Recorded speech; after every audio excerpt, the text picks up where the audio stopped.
Hola, hermanos espíritus, tanto encarnados como desencarnados. Bienvenidos al viaje a través de la historia del espiritismo en España.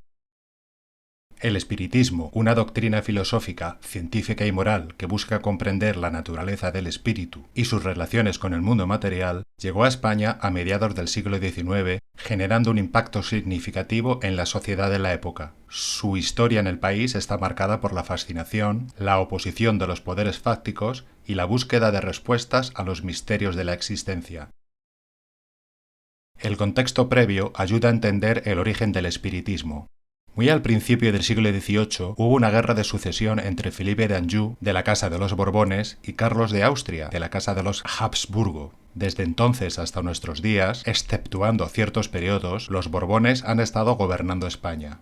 Reinaba Carlos IV cuando la Francia de Napoleón invadió España, y tras una guerra de independencia, los Borbones recuperaron el trono con el absolutismo de Fernando VII. La ley sálica impedía que la corona la heredasen las mujeres, así que Fernando quiso abolir dicha ley para que heredase su hija Isabel. El hermano, Carlos María Isidro, se opuso y provocó la primera guerra carlista. Ganó Fernando y su hija Isabel II ocupó el trono, siendo su reinado más liberal que el de su padre. El intento de casar a Isabel II con el hijo de Carlos provocó la Segunda Guerra Carlista. Con respecto a la filosofía, la Ilustración estuvo de fondo todo el siglo XVIII, es decir, el siglo de las luces, y parte del XIX. La masonería, el empirismo, el iluminismo y el racionalismo, con personajes como Voltaire, Kant, Rousseau y Montesquieu, la Revolución Francesa, el mesmerismo y el idealismo, la Ilustración daría paso al romanticismo y al positivismo de Comte. Así, el espiritismo en España llegaría en medio de una España dividida en dos: liberales, más acordes con la Ilustración, y conservadores, más acordes con tener el poder a cualquier precio y alineados con la Iglesia Católica, a su vez tradicionalmente cerca del poder. Arthur Conan Doyle, el escritor que publicó 9 novelas de su personaje de ficción más famoso, Sherlock Holmes, fue el primero que escribió un libro titulado Historia del espiritualismo en 1926. A partir de 1848 se incrementaron los casos de fenómenos extraños por todo el mundo, sobre todo aquellos relacionados con la comunicación con los espíritus de los muertos. En filosofía, la palabra espiritualismo se refiere a la doctrina que sostiene que la realidad fundamental es de naturaleza espiritual o inmaterial, y que la materia es secundaria o derivada. En este sentido, el espiritualismo filosófico se opone al materialismo, pero la palabra espiritualismo se sacó de este contexto filosófico para describir estos fenómenos y su causa. Así, las reuniones que se hacían para comunicar con los espíritus eran reuniones espiritualistas. El espiritualismo estuvo de moda unos 10 años. Conan Doyle hace referencia al sueco Emanuel Swedenborg, cuya teología allá en 1748 hablaba de que el mundo es un laboratorio de almas, un campo de experimentación en que lo material refina y libera lo espiritual.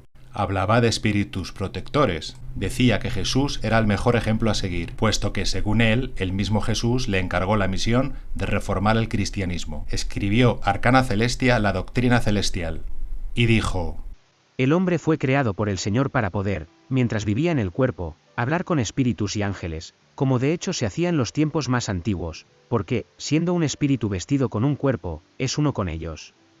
Conan Doyle considera que fue un medium adelantado a la revelación de los espíritus con Hippolyte Léon Denisard Rivail. Justo un siglo después. De hecho, Swedenborg formaría parte del equipo de espíritus superiores que responderían las respuestas a las preguntas de Allan Kardec en el libro de los espíritus.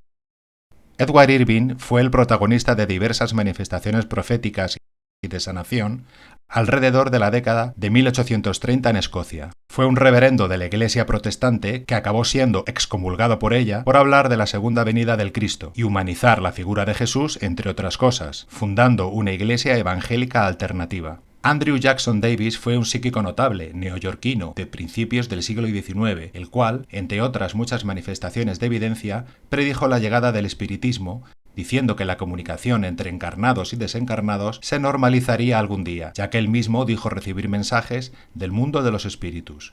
Y dijo: Es una verdad que los espíritus se comunican entre sí mientras uno está en el cuerpo y el otro en las esferas superiores, y esta verdad pronto se presentará en forma de una demostración viviente. Esta persona era intermediaria o medium de estos mensajes, y fue él quien popularizó el término medium. El conocido episodio de Hydesville en 1848 contribuyó a la popularización de los fenómenos de comunicación entre vivos y muertos por todo el mundo. Esta es una historia muy interesante, llena de controversias y de frases reveladoras. Se ha preguntado muchas veces, ¿cuál era el objeto de tan extrañas revelaciones? El gobernador Talmadge fue defensor del movimiento espiritualista. En 2 distintos años hizo aquella pregunta a 2 médiums diferentes. La primera decía: nuestro objeto es que la humanidad entera viva en la armonía y que los escépticos se convenzan de la inmortalidad del alma. La segunda era: queremos la unión de la humanidad y convencer a las inteligencias escépticas de la inmortalidad del alma. El juez John Edmonds se convirtió en un defensor del espiritualismo surgido de las comunicaciones de los espíritus en la casa de las hermanas Fox. Rápidamente se multiplicaron los mediums por toda Norteamérica, y personajes públicos de la categoría de jueces, filósofos y políticos defendieron abiertamente el espiritualismo. Algunos científicos lo defendieron, aunque la mayoría de la comunidad científica se opuso. En París se hicieron famosas las mesas giratorias y los fenómenos extraordinarios por su abundancia y facilidad de provocación. Eran comunes las reuniones de personas de la alta sociedad para lograr que las mesas danzaran. Estas noticias despertaron gran curiosidad en todo París, pero llegaron hasta España rápidamente. El tinerfeño José Plácido Sansón Grandi era un escritor y dramaturgo español que escribió en su biografía los episodios de Hydesville. Este acercamiento al fenómeno y la rápida expansión tanto por Norteamérica como por Europa consigue que José Plácido se convierta en seguidor del espiritualismo. Este caballero se dedica a experimentar en este ámbito, apoyado por su amigo Benigno Carballo, un profesor de economía política. José Plácido relata que ya en 1851 existía en Madrid un grupo donde se hacían reuniones mediúmnicas para comunicarse con los espíritus desencarnados. En una de aquellas reuniones, José Plácido invocó a su amigo fallecido, el poeta Ricardo Murphy y Meade, el cual falleció hacía más de una década a la edad de 36 años a causa de una tuberculosis.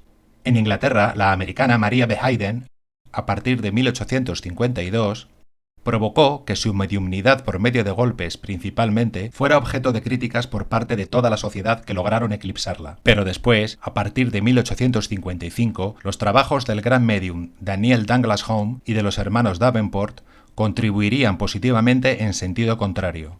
Las manifestaciones del señor Home eran tan asombrosas, pues incluían levitaciones, telequinesia, instrumentos musicales tocando solos, luces, fuego, apariciones y materializaciones, que llegó a ser comentado años después por Allan Kardec en los primeros números de la Revue Spirit. Daniel nunca fue expuesto como fraude.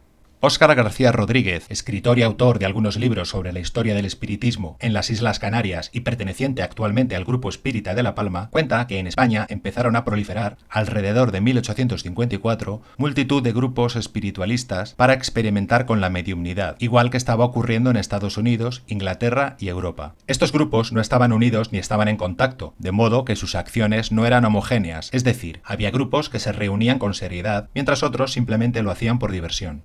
Afortunadamente, en Francia, Allan Kardec ya estaba construyendo, codificando y sistematizando la doctrina, así que en pocos años el movimiento ya no espiritualista, sino espiritista en España, tendría carácter de ciencia y doctrina filosófica de consecuencias morales. Un grupo espírita de Cádiz publica en 1854 el folleto titulado Las mesas danzantes y modo de usarlas, respuestas de los espíritus o preguntas que se le sometieron mediante la tipología. Como curiosidad decir que 14 años más tarde, concretamente en abril de 1868, se comentaría la existencia y el contenido de esta obra en la revista espírita de Allan Kardec, como ejemplo de la propagación del espiritismo por todo el mundo gracias a la acción de los propios espíritus como manifestación de la tercera revelación. No fue hasta 1854 que el académico francés Hippolyte Léon Denisard Rivail oyó hablar por primera vez de mesas giratorias en París. Sus amigos le invitaban a asistir a las sesiones y su curiosidad provocó su interés insistente. Aquellas mesas respondían a preguntas de los asistentes. Preguntas inteligentes cuyas respuestas eran inteligentes. Si la mesa no es inteligente, la causa tenía que estar fuera de la mesa y ser a la vez inteligente. Poco después le sería revelado por los espíritus superiores que tenía una misión por realizar, que consistía en reunir, organizar y codificar toda la información que los espíritus le revelarían posteriormente. El primer registro de la primera sociedad espiritualista que se tiene en España data de 1855, concretamente en la ciudad de Cádiz. Este grupo nació a raíz del folleto antes mencionado. Como cabría esperar de esta sociedad netamente rural, la Iglesia Católica logró que este grupo se disolviera por orden del cónclave de la autoridad eclesiástica 2 años después de su nacimiento. Aunque la Inquisición había sido abolida hacía algunos años, los actos inquisitoriales continuaban vigentes. Este grupo había publicado un libro titulado Luz y Verdad del Espiritualismo, pero fue condenado por el obispo. Se imprimieron 1000 ejemplares en Gibraltar, pero fueron confiscados al pasar la frontera. Este acto es considerado el primer auto de fe de Cádiz en 1857. El obispo disuelve en cónclave la sociedad. Ribel publicó Le Livre des Esprits. es decir, el Libro de los Espíritus, en 1856, siendo ampliado en 1857 bajo el seudónimo de Allan Kardec, nombre que León tuvo en una encarnación anterior. Kardec fue un druida, es decir, un sacerdote, un profeta, de la antigua Galia precristiana.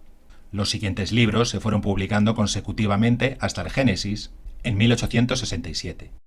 Kardec fundó la Sociedad de Estudios Psicológicos y fundó la Revista Espírita, de publicación mensual. Ribel creó la palabra espiritismo para devolver a la palabra espiritualismo su verdadero carácter y definir el carácter de la nueva palabra y doctrina. De este modo, el espiritismo es una doctrina espiritualista completa, científica, filosófica y moral, que cree en la existencia de Dios, la inmortalidad del espíritu, la reencarnación, la comunicabilidad de los espíritus entre sí, la pluralidad de mundos habitados, la ley de causa y efecto, la unidad y solidaridad universal y la ley del progreso. La publicación del Libro de los Espíritus extendió el movimiento desde Francia por todo el mundo occidental rápidamente. La historia del movimiento espiritista a nivel mundial no podría entenderse sin mencionarse la historia del espiritismo en España. Todo empezó cuando Ramón Lagier y Pomares, capitán del barco de vapor El Monarca, le entrega a José María Fernández Colavida una copia del libro en francés de Le Livre des Esprits. traído desde la ciudad de Marsella en 1860. Colavida era nacido en Tortosa, que es una ciudad de Tarragona. Colavida queda fuertemente impresionado por su lectura, tanto que al día siguiente visita a Ramón en su barco y le dice que, puesto que conoce la lengua francesa a la perfección, traducirá el libro al castellano. Así es como Colavida empieza su andadura como una de las figuras más importantes del espiritismo en España. Se le conocerá como el Kardec español. En 1861 se publica el Libro de los Espíritus en España en idioma castellano. Colavida fue el primer español en traducir las obras de la codificación y logró una gran amistad personal con Allan Kardec.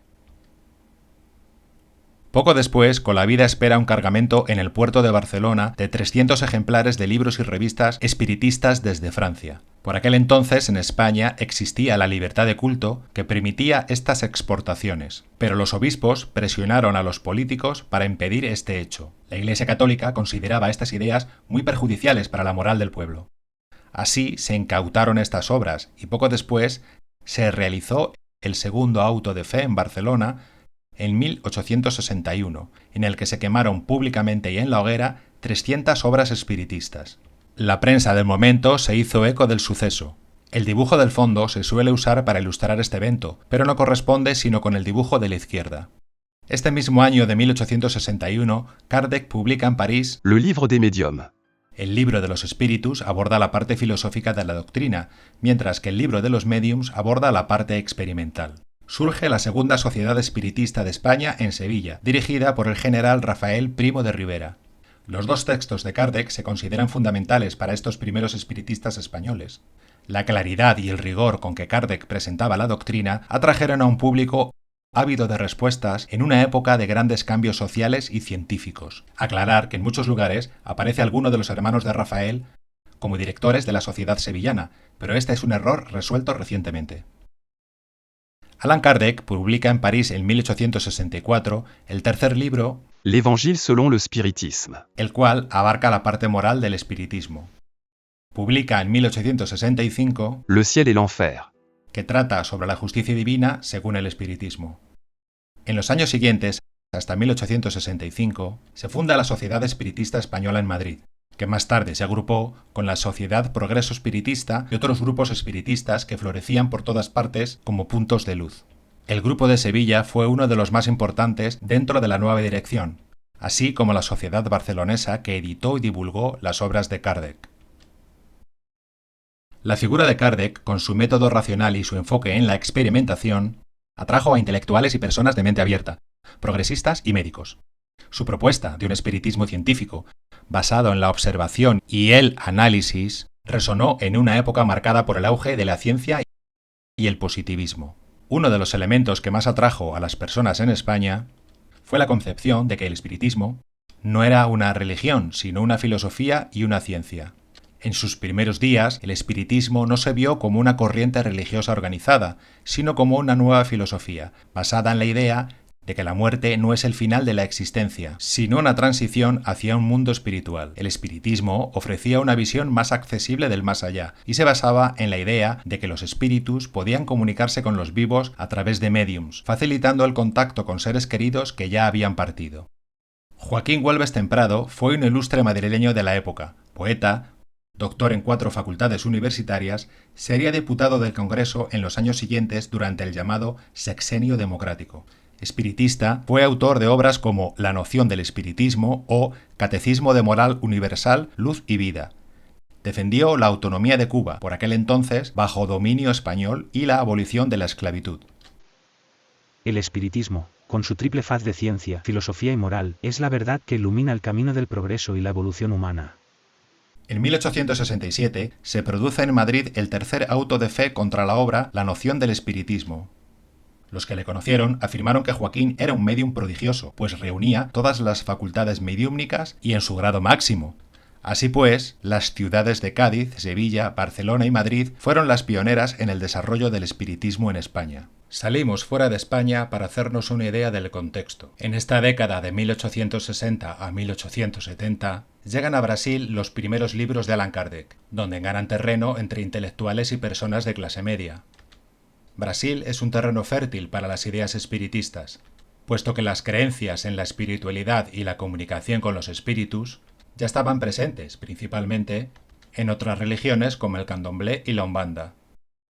Aunque este sincretismo religioso provocará que se creen vertientes únicas y diferentes del espiritismo, figuras relevantes y pioneros, como Becerra de Meneses, tanto en su labor como médico, como en su dedicación a la caridad, o Luis Olimpio Telles de Meneses, quien tradujo el primer libro espiritista que se imprimió en el país y quien fundó en 1869 la primera revista espiritista brasileña, o el traductor de las obras de Kardec del francés al portugués, Joaquim Travassos, lograron con su aportación que el espiritismo kardecista se consolidase en Brasil.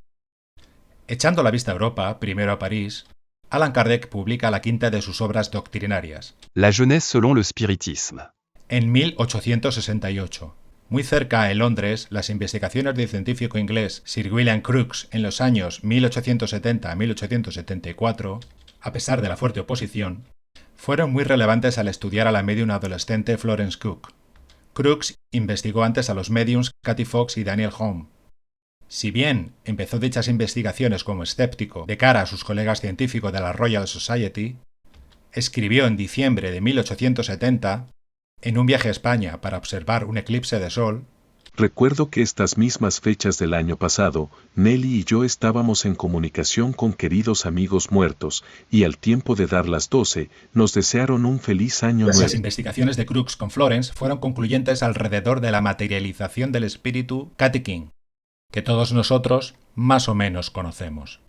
El último cuarto del siglo XIX, Estados Unidos fue prolífico en cuanto a médiums se refiere. Los hermanos Eddy, los Holmes, Henry Slade y el Dr. Monk son ejemplos destacados de ellos. Los hermanos Davenport, antes mencionados, eran considerados ilusionistas por unos, espiritistas por otros. Actuaron en el Teatro Novedades de Madrid en 1875 ante 1.600 personas. Su exhibición causó tal revuelo que tuvieron que cancelar al día siguiente. Las investigaciones supuestamente científicas buscaban el fraude y lo publicaban como tal. Llegamos a la edad de oro del espiritismo, cuando se consolida y se expande durante el Sexenio Democrático. Volviendo a España, la Revolución de Septiembre de 1868 Fue un movimiento político y social de gran relevancia. Se exilió a la reina Isabel II y se instauró la Primera República en el periodo siguiente de 6 años. Fue una época muy buena para el espiritismo español, pues se despertó y abrió la conciencia de los españoles en todas direcciones. El espiritismo, esa doctrina que prometía desvelar los misterios de la existencia y establecer un puente entre el mundo material y el espiritual, generó un gran impacto. Se fundaron centros espíritas en Andújar, Jaén, Soria y otros diversos puntos de la geografía española. En Madrid se reunió la Sociedad Espiritista Española, dirigida por Joaquín Huelves, que fundó la revista El Criterio, titulada más tarde El Criterio Espiritista, y que acabó llamándose La Fraternidad muchos años más tarde. Durante todos estos 6 años surgen multitud de centros espiritistas. En 1868, Manuel Ausó y Monzó funda la primera Sociedad Espiritista de Alicante, que denominó Sociedad de Estudios Psicológicos. En Sevilla se inició una sociedad espiritista, la cual editó la primera edición del periódico El Espiritismo en 1869, segundo de los periódicos espiritistas publicados en España y uno de los mejores escritos. Fue fundado por Francisco Martí. Este periódico sobrevivió hasta 1878, incluso después de desencarnar Francisco en 1876, pues su viuda lo mantuvo hasta que la autoridad pudo suprimirlo de la circulación. Resucitó la Sociedad de Cádiz y se fundaron otras en Andalucía. En la localidad extremeña Tor de Miguel Sesmero, Badajoz, nació un centro espírita formado solo por mujeres. José María Fernández Colavida, el traductor de Kardec, inició la publicación de la revista espiritista al amparo de la recién creada Sociedad Barcelonesa de Estudios Psicológicos, seguramente motivado con la desaparición de la Revue Spirit de Kardec, desencarnado en 1869. Y la existencia de los periódicos espíritas de Madrid y Sevilla. Dijo: La inmortalidad del alma y la comunicabilidad de los espíritus son verdades demostrables que abren las puertas a una comprensión racional del universo. Miquel Vives fundó en Terrassa, Barcelona, el Centro Fraternidad Humana en 1872. Miquel Vives era un hombre de bien que ejercitaba la medicina homeopática. Fue considerado como uno de los más destacados espíritas de la época, con gran elocuencia y capacidad de atraer al público deseoso de escucharle. Escribió la Guía Práctica del Espiritista. Es importante decir que esta persona, predilecta de los libros de Allan Kardec, rechazaba los estudios científicos que estaban haciendo personas como Rochas en hipnotismo, telepatía, Binet, psicología e inteligencia, Ochorowicz, psicología, telequinesis, mediumnidad, Janet, psicología, Guivier, en fenomenología psíquica, etc. El ministro de la Guerra, el general don Joaquín Bassols, fundó en Madrid la Sociedad Progreso Espiritista, que luego cambió su nombre a Sociedad de Estudios Psicológicos. Iniciaron la publicación de un periódico llamado El Progreso Espiritista, que también cambió el nombre a El Criterio. Amalia Domingo Soler nació en Sevilla en 1825. Su padre la abandonó antes de nacer y fue hija única. Fue su madre quien le enseñó a leer y le inculcó el amor a la literatura. Amalia perdió la visión de un ojo con 2 años de edad y a los 8 casi queda ciega, con una visión muy limitada. Amalia tenía 25 años cuando murió su madre. Siendo soltera, su familia paterna quiso internarla en un convento, pero se fue a Tenerife con una amiga, donde empezó su carrera como escritora de revistas y periódicos, a pesar de sus problemas de visión, pues decía que, al escribir, recuperaba la vista. Regresó a la península y, estando en Madrid, conoció a un médico homeópata que le salvó de la ceguera y le entregó un ejemplar del Criterio. Amalia conoció el espiritismo y escribió en El Criterio, dirigido por Torres Solano en 1872, su primer artículo espírita llamado El espiritismo es la verdad. Don Domingo de Miguel y don José Amigó Pellicer fundaron en Lleida el Círculo Cristiano Espiritista y la revista El Buen Sentido. Destacar por la proliferación de centros espíritas otras ciudades como Almería, Córdoba, Granada, Málaga, Andújar, Valencia, Castellón, Murcia, Soria, Huesca, Santander, León, Logroño, Sabadell. Algunas de ellas publicaron periódicos tales como El Espiritualismo, Ciudad Real, La Caridad, Santa Cruz de Tenerife, La Luz del Porvenir, Barcelona o El Faro Espiritista, Tarrasa. Estas publicaciones tuvieron polémicas con figuras eminentes del catolicismo, protestantismo y materialismo. El doctor Miguel Ruiz Mata publicó el periódico La Luz del Cristianismo en Alcalá la Real, Jaén, al amparo de su sociedad espiritista. Esta sociedad, junto a la fundada en Loja, Granada, fueron las más importantes de Andalucía. Incluso perduraron muchos años después de que en Sevilla decayera el espiritismo. Tan importante e influyente era el espiritismo en esta época que los centros, los libros y las revistas se multiplicaban hasta el punto de influir en los políticos. El día 26 de agosto de 1873 se presentó a las Cortes Constituyentes una proposición redactada así: Los diputados que suscriben, conociendo que la causa primera del desconcierto que por ventura reina en la nación española en la esfera de la inteligencia, en la región del sentimiento y en el campo de las obras, es la falta de fe racional, es la carencia en el ser humano de un criterio científico a que ajustar sus relaciones con el mundo invisible, relaciones hondamente perturbadas por la fatal influencia de las religiones positivas. Tienen el honor de someter a la aprobación de las Cortes Constituyentes la siguiente enmienda al proyecto de ley sobre reforma de la segunda enseñanza y de las facultades de filosofía y letras y de ciencias. El párrafo tercero del artículo 30, título 2, se redactará del siguiente modo: tercero, espiritismo. Esta proposición de ley estaba firmada por los diputados espiritistas del Partido Progresista José de Navarrete, Anastasio García López, Luis Benítez de Lugo, Manuel Corchado y Mamés Redondo Franco. El capitán Laguier, que fue el primer español en leer el libro de los espíritus, fue una figura decisiva en la creación de la Primera República Española. Al final del sexenio democrático, Navarrete, orador elocuente, fue el encargado de defender esta espiritista proposición de ley en el Congreso, pero no pudo ser por haber ocurrido antes el golpe de Estado del 3 de enero de 1874. La restauración de la monarquía en 1874 frenó en seco el progreso del espiritismo en España. No obstante, el movimiento tendría su importancia en los años sucesivos, que tardaría la represión en exterminarlo de la sociedad. La Constitución de 1876 del rey Borbón Alfonso XII permitía la libertad de cultos, pero prohibía la promoción pública de cualquiera que no fuera la religión católica, que era la religión oficial del Estado. Colavida, que dirigía el grupo espiritista La Paz en Barcelona, tuvo la oportunidad de investigar fenómenos mediúmnicos de importancia relevante. Entre 1877 y 1880, Colavida se reunió en Madrid con el grupo espírita Marieta, bajo la dirección del vizconde de Torres Solanot, para investigar los fenómenos que allí ocurrían. Se destacaba, entre esos fenómenos, el aporte de flores producido por la médium Isabel Madre, apodada la médium de las flores. Una de las primeras investigaciones consistió en hacer reuniones simultáneas en ambos centros, hacer acta de las mismas por separado, enviarlas por correo al otro centro y al llegar al destino se leían en presencia de los participantes de las sesiones. Las comunicaciones resultaban idénticas en ambos grupos. Otra prueba consistía en que un grupo hacía una pregunta y el otro la respondía, y viceversa. Luego se enviaban los correos que se cruzaban y se comprobaba que el diálogo era coherente.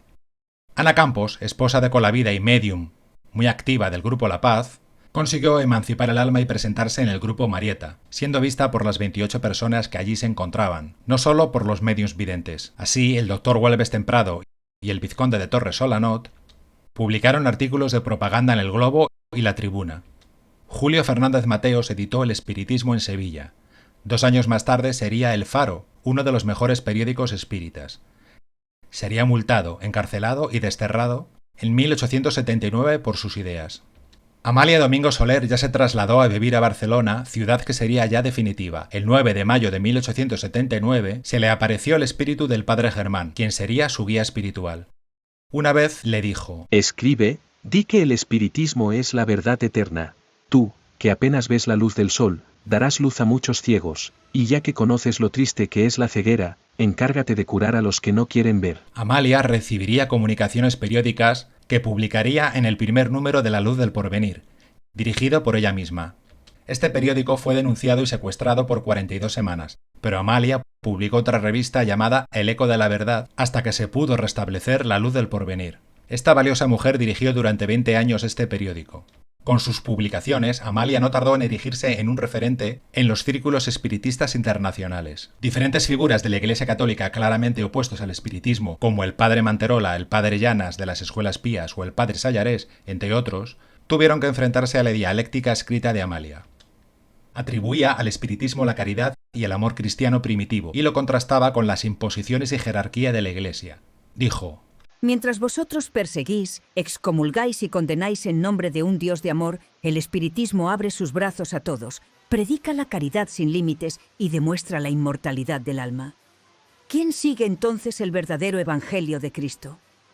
Esta mujer, sin duda, contribuyó a la consolidación del espiritismo en España. También hubo polémicas entre Torres Solanot y Fray Conrado Muñoz. Durante los años siguientes se fundan algunos centros con periódico propio, como la Sociedad Sertoriana de Estudios Psicológicos, que publicó El Iris de Paz entre 1882 y 1885, y el Centro de Girona, que tuvo también su periódico. En Cataluña se creó la Federación Espiritista del Valle, que luego se transformó en Espiritista Catalana, desapareciendo por falta de medios de subsistencia. En este punto de la historia destaca la figura de Fabián Palasí, un ilustrado turolense que se convirtió al espiritismo como reacción anticlerical, como no podía ser de otra manera, en una mente racionalista. Encarcelado por espiritista y librepensador en 1884, fue pionero en la fundación de escuelas laicas junto al vizconde de Torres y participó activamente en la Sociedad Espiritista Española. Dijo: La escuela debe ser el templo de la razón y la ciencia, donde se formen conciencias libres y ciudadanos capaces de pensar por sí mismos,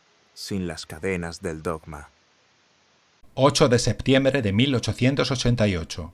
Se celebra el primer Congreso Internacional Espiritista en Barcelona, y el primero celebrado en el mundo de esta índole. Su intención es unificadora y progresista. Lo preside el vizconde de Torres Solanot. José María Fernández Colavida sería el presidente honorario. Este acto es muy importante y trascendental para el espiritismo. Acudieron también las figuras más relevantes del espiritismo español: Amalia Domingo Soler, Miquel Vives o el alicantino Salvador Sellés. Estas personas se esforzaron, nadando contracorriente, para mantener el espiritismo vivo en España. Fue convocado por el Centro Barcelonés de Estudios Psicológicos. Los grupos, centros y sociedades españolas fueron un total de 68. Por su lado, acudieron 42 representaciones extranjeras. Los periódicos representados fueron 27. Colavida desencarnó a finales de este año de 1888 con 69 años de edad. Los espíritas españoles e hispanoamericanos recaudaron fondos para erigir una tumba monumento en el Cementerio Civil de Barcelona. El siguiente Congreso Internacional Espiritista y Espiritualista fue el año siguiente, en 1889, en París. Los delegados españoles se caracterizaron por demostrar una ortodoxia a la codificación de Allan Kardec. Se funda la Biblioteca del Centro Barcelonés de Estudios Psicológicos. La revista de Estudios Psicológicos de Colavida sigue publicándose bajo el auspicio de Torres Solanot. Apenas hubo variaciones en los años siguientes, de 1889 a 1891. Anastasio García López, médico de Baños, practicante de la homeopatía, hombre inteligente y sincero, publicó, entre varios libros profesionales, la obra Cosmología, Antropología y Sociología. Dijo: La verdad, aunque desnuda, siempre es más bella y más fuerte que la mentira vestida de oropel. Perteneció a la masonería y fue presidente de la Sociedad Espiritista Española. En sus últimos años trató de constituir una masonería espiritista.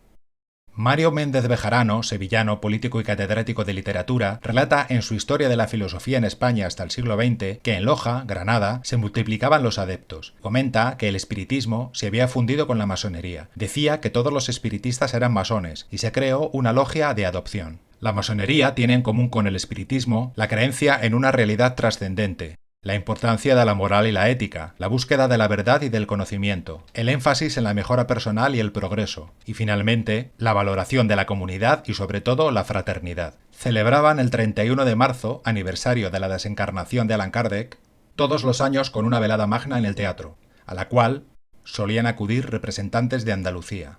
Había quien afirmaba que el propio Allan Kardec era masón, pero eso es algo que él mismo desmintió en vida. El Congreso Espiritista de Madrid se celebró el 19 de octubre de 1892, con menos afluencia que el de Barcelona.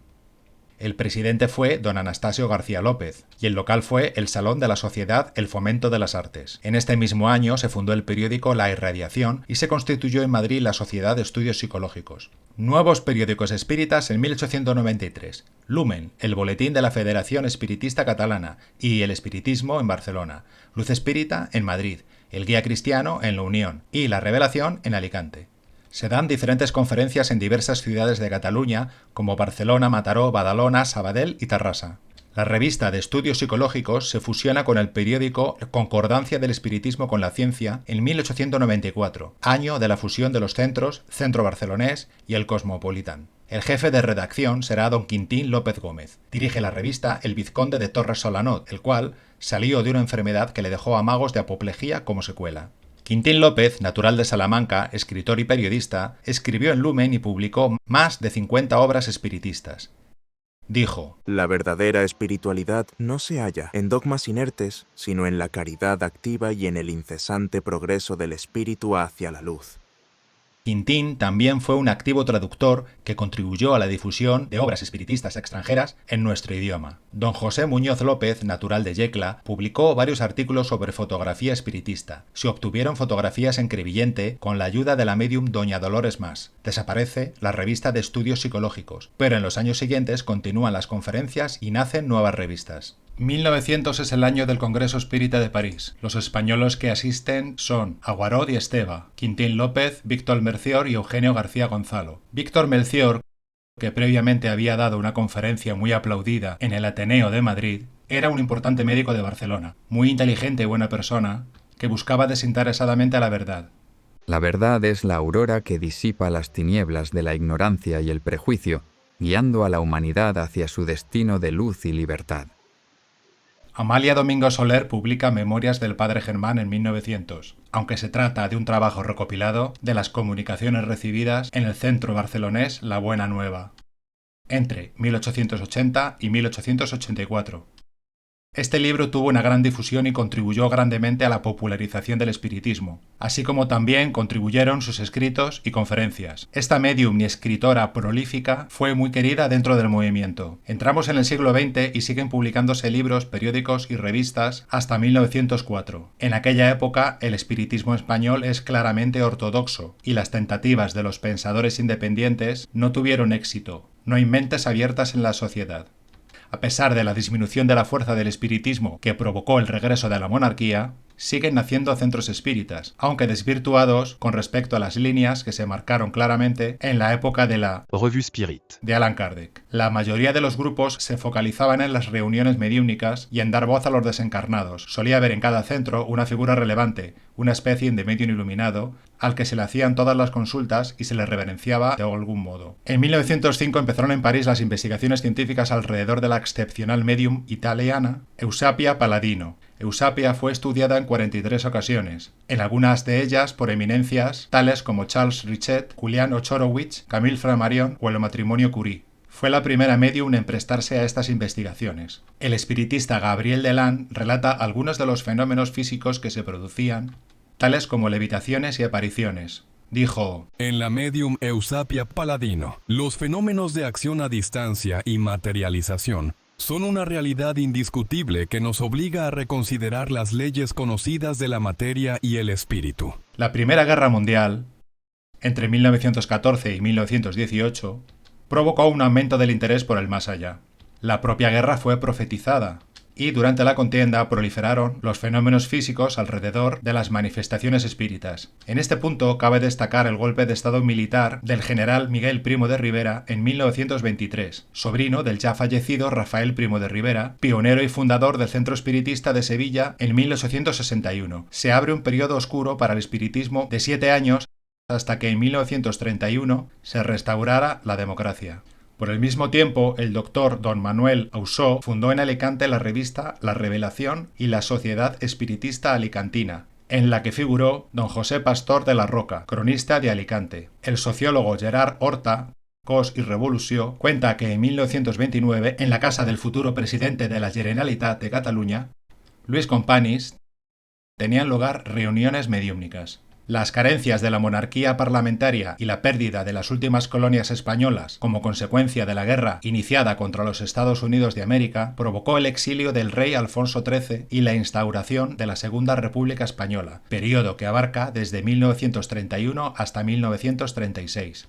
De nuevo, este tiempo de libertad permitió que el espiritismo avanzara, tanto que se convirtió en el país de Europa con más seguidores. La Federación registró más de 200 centros. Barcelona fue la sede del Congreso Espiritista Internacional en septiembre de 1934. Asistieron más de 450 delegados de más de 20 países del mundo. Las autoridades políticas, tanto del Ayuntamiento como de la Generalitat, lo apoyaron de manera clara y decidida. Carles Pi i Sunyer, alcalde de Barcelona, cedió el Palacio de Proyecciones y ofreció una recepción en el Ayuntamiento a los congresistas. El diputado Amadeu Colldeforns asistió en representación del presidente de la Generalitat porque no pudo asistir y se dirigió a los congresistas durante la inauguración en un discurso que animaba a los espiritistas a utilizar la ciencia para demostrar los fenómenos y la moral para que la humanidad se emancipase espiritualmente. Brasil ya era el país con más arraigo y seguidores del espiritismo en el mundo en esta época.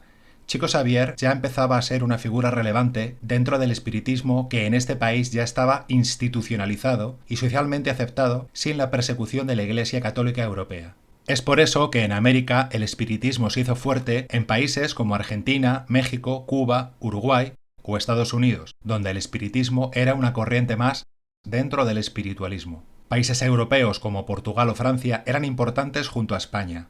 Inglaterra se centró más en la investigación científica de los fenómenos con la Society for Physical Research. Libre de la represión política, el espiritismo seguía siendo presa de los ataques de la Iglesia Católica, pero eso no impidió que se extendiera ampliamente entre las capas populares, favorables al socialismo, ideales concordantes con la propuesta de una espiritualidad razonada, sin dogmas ni cultos, centrada en la fraternidad universal. El espiritismo se extendió como religión laica, antiautoritaria, igualitaria y socializadora del ideal superior del bien colectivo. Tanto fue así que el que fuera presidente electo de la Primera República Española, don Emilio Castelar, se interesó abiertamente por el espiritismo. El espiritismo logró, en estas 2 primeras décadas del siglo XX, un crecimiento en España como no se había visto nunca. Fue un movimiento social dinámico y libertador que alcanzó su esplendor máximo durante la Segunda República.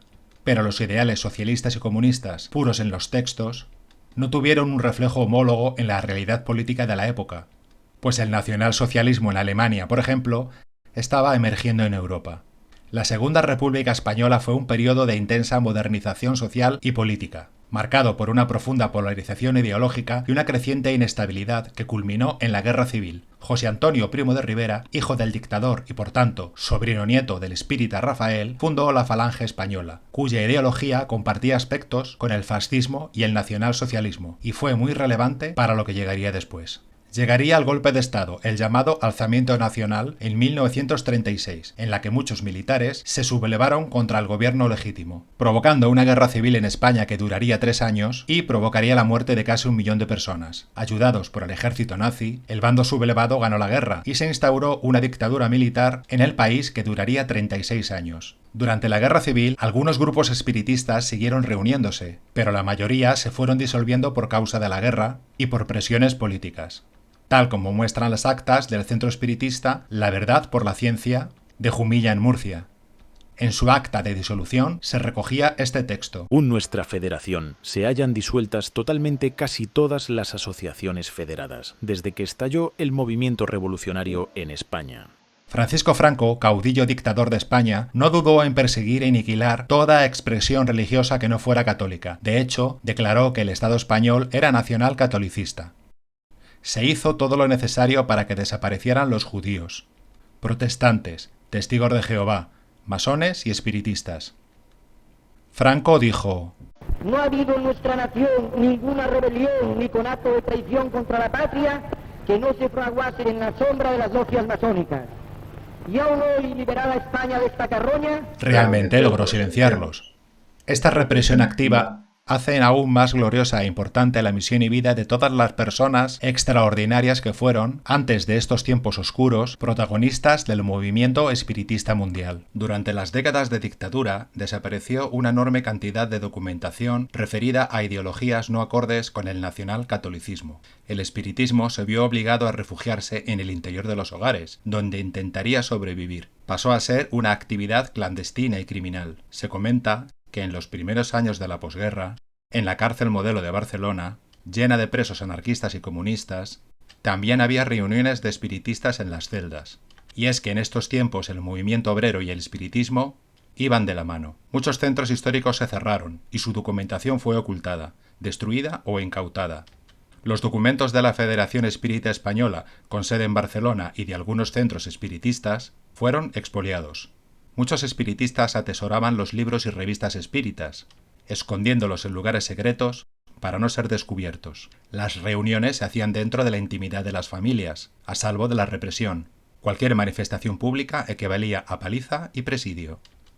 Toda publicación espírita estaba prohibida. La Segunda Guerra Mundial, el avance de la ciencia y el racionalismo, la secularización de la sociedad europea y sobre todo la falta de institucionalización fuerte provocaron que el espiritismo en Europa sufriera una disminución, cosa que no ocurrió en Brasil. Sin duda, la mediumnidad de Chico Xavier contribuyó en principio al crecimiento de adeptos en este país. La publicación de la novela No Solar en 1943 fue un hito importante en la carrera de Chico porque se convirtió en un éxito de ventas que popularizó aún más sus obras anteriores y posteriores.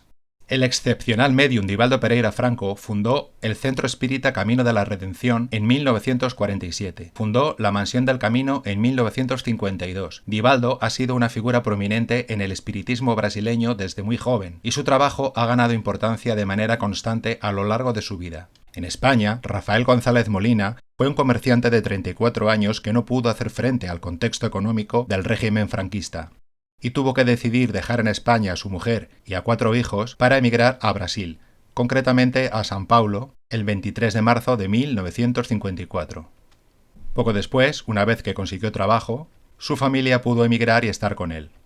Ivonne do Amaral Pereira contribuyó a la grandeza del espiritismo con la publicación en la década de 1950 de sus obras psicografiadas desde 1926. Su obra Memorias de un suicida, publicada en 1955, fue una de las más conocidas y contribuyó significativamente a su influencia en el espiritismo. Rafael y su esposa Manuela hicieron amistad con un matrimonio brasileño que era espírita. Ellos les proporcionaron los libros de la codificación de Allan Kardec. Rafael reconoce que el Evangelio según el espiritismo llenó el vacío existencial que tenía hasta entonces. Rafael siempre fue fiel a la doctrina codificada por Kardec. Poco después, Rafael se apuntó a un centro espírita llamado Irmão X en São Paulo. La popularización de la televisión en los años 1960 y 1970 aumentó aún más la visibilidad de la excepcional mediumnidad de Chico Xavier. Llegó a ser conocido en todo Brasil. En estos programas era entrevistado y mostraba siempre su gran calidad humana, convirtiéndolo en una figura muy querida. Sus cientos de libros psicografiados llegaron a millones de personas. En este entorno, Rafael no podía estar en mejor lugar para estudiar el espiritismo. Rafael realizó trabajos solidarios, asistió a cursos para ser dirigente y estudió en profundidad los beneficios de los pases espíritas. Frecuentó la mesa mediúmnica del centro espírita como adoctrinador, ayudando a los espíritus sufrientes. Impartió conferencias en la Federación Espírita de São Paulo sobre la reencarnación, la pluralidad de mundos habitados y la mediumnidad, además de participar en simposios, debates y encuentros espíritas. La situación económica en España había mejorado mucho en la década de 1960, durante el llamado segundo franquismo. Rafael y su familia deciden regresar a España y quedarse definitivamente en 1967, justo el mismo año en el que se había aprobado la nueva ley de libertad religiosa. La economía había mejorado, pero aún no había libertad de expresión. De modo que las reuniones para el estudio de la doctrina espiritista tenían que ser clandestinas, realizadas de forma discreta en garajes, sótanos o desvanes de personas afines, de tal forma que no se enterasen los vecinos o cualquier ciudadano que pudiera delatarles, porque los simpatizantes del espiritismo aún eran hostigados, reprimidos y encarcelados. A partir de 1970, Rafael intentó legalizar el espiritismo en España y construir la nueva Federación Espírita Española, pero a pesar de la nueva ley había fuertes restricciones, como inscribirse en un registro especial del Ministerio de Justicia o solicitar una autorización especial del gobernador civil para realizar cualquier acto público, cosa prácticamente imposible de obtener. Muere Franco a finales de 1975 y comienza en España la llamada Transición Democrática, liderada por el rey Juan Carlos I. Fernando Jiménez del Oso, psiquiatra y periodista, se especializó en temas de misterio y parapsicología. Dirigió revistas y programas de televisión. Desde 1976 dirigió y presentó el programa Más Allá durante 5 años, gozando de altas cuotas de audiencia. Profundizó infinidad de temas que se consideraban prohibidos hasta hace poco, de un modo cercano y respetuoso. Por supuesto, el espiritismo era uno de sus temas, y sus reportajes y libros, como la Biblioteca Básica de los Temas Ocultos, motivaron a muchas personas a preocuparse por lo que era el espiritismo, más allá de los fenómenos que ocurrían en multitud de sesiones de espiritismo que se hacían utilizando el método Ouija que este periodista popularizó. Dijo: ¿se cree o no se cree? Hay pruebas, hay argumentos, tanto para apoyar una tesis como para apoyar la contraria. Es frecuente que cuando se hable de este tema, ustedes oigan decir a su interlocutor que el espiritismo es una tontería. Pregúntenle ustedes en cuántas sesiones ha participado. Lo más probable es que haya participado en muy pocas o generalmente en ninguna. En ese caso, de haber alguna tontería, es la que él ha dicho. No se puede opinar, no se puede emitir un juicio sin haber penetrado y profundamente en la cuestión del espiritismo. Sin embargo, apenas se menciona a Kardec ni se presenta al espiritismo como doctrina filosófica. Contrariamente a esta tendencia, Rafael González Molina, conocedor del verdadero espiritismo, pudo editar la revista Divulgación Espírita en 1977, fotocopiando él mismo los ejemplares y distribuyéndolos gratuitamente. Rafael era propietario por estas fechas de 2 tiendas de fotografía y no dudó en vender una de ellas para sufragar los gastos. La revista llegó a estar disponible en algunos kioscos de Madrid hasta 1997. El 25 de noviembre de 1978, Rafael fundó el Centro de Estudios y Divulgación Espírita, CEIDE, en un local situado en la Puerta del Sol número 14, tercero izquierda. El centro contaba con 130 sillas disponibles, un espacio grande con una mesa y sillas para las reuniones mediúmnicas, protegido por unas grandes cortinas, y otro espacio para realizar los pases, protegido por biombos. Era habitual que la policía visitara el centro para verificar que no se producían allí actos ilegales. Incluso Rafael tenía que soportar las visitas frecuentes de inspectores a su propio hogar para controlar el contenido de los libros espíritas que tenía. Rafael organizó en 1981 un congreso espírita del nivel nacional, primer evento de importancia desde aquel congreso de 1934. Rafael dijo: Los espíritus no desean ni buscan sensacionalismo. Trabajan, haciendo la caridad, con el propósito de mejorar a la humanidad, con humildad y en silencio. Gracias al esfuerzo del Congreso, los grupos comenzaron a constituirse y a estar en comunicación entre sí. Por fin, las reuniones dejaron de ser clandestinas, y las personas se podían juntar en libertad y compartir experiencias y convicciones, en un intercambio constructivo. El espiritismo en España comenzó a salir de su letargo. Empezaron a publicarse diversas revistas, y las obras de Kardec en español empezaron a comercializarse en España de la mano de editoras argentinas, como Visión Libros o Kier. No podemos olvidar citar la figura de Manuel Uceda Flores. Esta persona mantuvo en Jaén el grupo espírita Luz, Ciencia y Amor.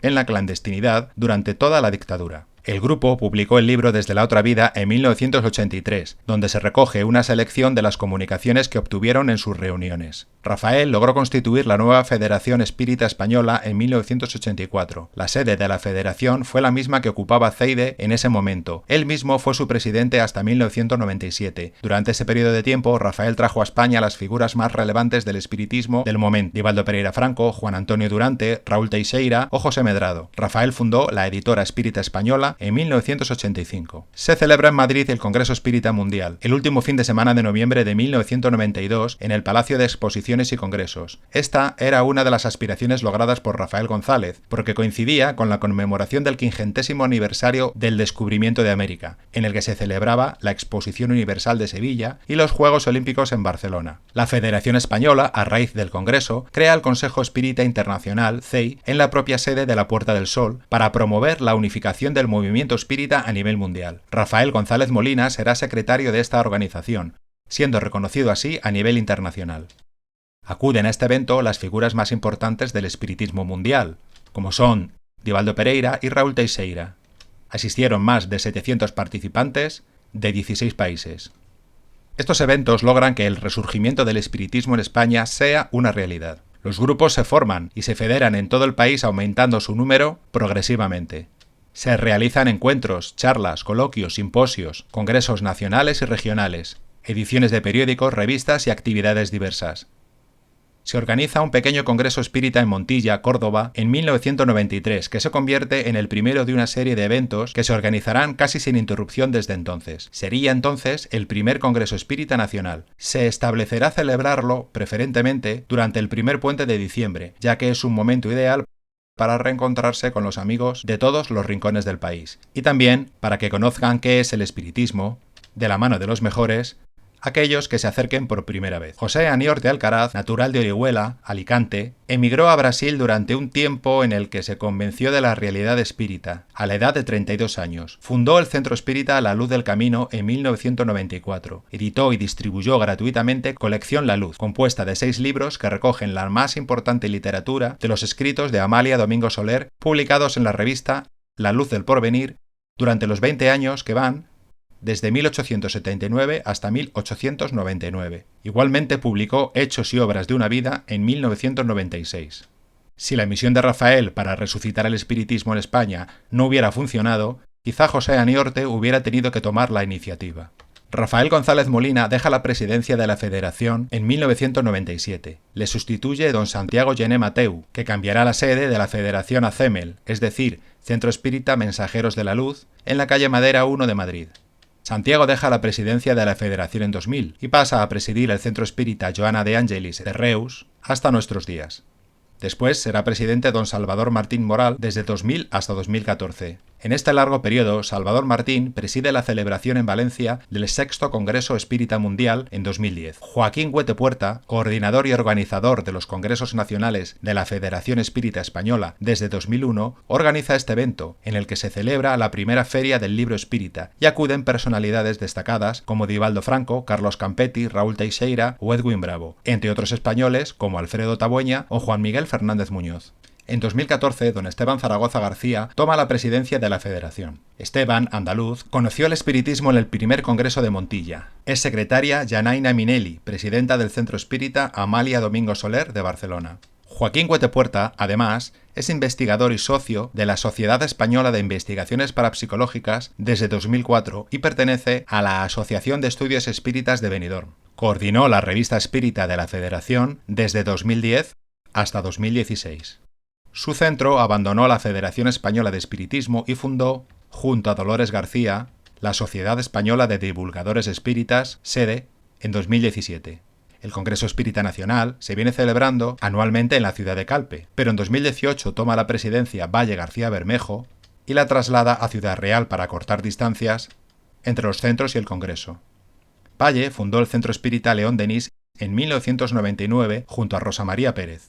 También fundó la Federación Madrileña de Espiritismo en 2015 para unificar los 6 centros que existían entonces en la Comunidad de Madrid. También en 2018 se celebra en Calpe, Alicante, el primer Congreso Espírita Conciencia, organizado por SEDE y su presidente Joaquín Huete. Se hace coincidir en el puente de diciembre con el 25º Congreso Espírita Nacional de la Federación, que se celebra en Salou, Tarragona, donde acuden personalidades como Divaldo Franco, Haroldo Dutra o Yanaina Oliveira. Se repite el Congreso de la Federación en Ciudad Real en 2019 con Valle como presidenta, así como el segundo de SEDE en Calpe. La pandemia de COVID-19 detiene el mundo en 2020 y provoca un cambio en la presidencia de la Federación, siendo presidente David Stani hasta la actualidad. Valle deja la presidencia y también el Centro Espírita León Denis abandona la Federación. Desde la Federación, la existencia de SEDE se percibe como una división dentro del espiritismo español. Sin embargo, los estatutos de ambas organizaciones coinciden totalmente en la visión del espiritismo, siempre bajo la premisa de ser fieles a la codificación de Allan Kardec, entendiendo que el objeto primordial del espiritismo es el estudio de la naturaleza, el origen y el destino de los espíritus, así como sus relaciones con el mundo corporal, tratando de comprender la realidad espiritual y sus implicaciones para la vida humana, que su propósito es la comprensión de la realidad espiritual, el desarrollo moral e intelectual, la conexión con el mundo espiritual y el progreso de la humanidad. Actualmente 20 grupos componen la Federación. La Sociedad SEDE tiene unos 50 socios. Espero que les haya gustado. Nos vemos pronto.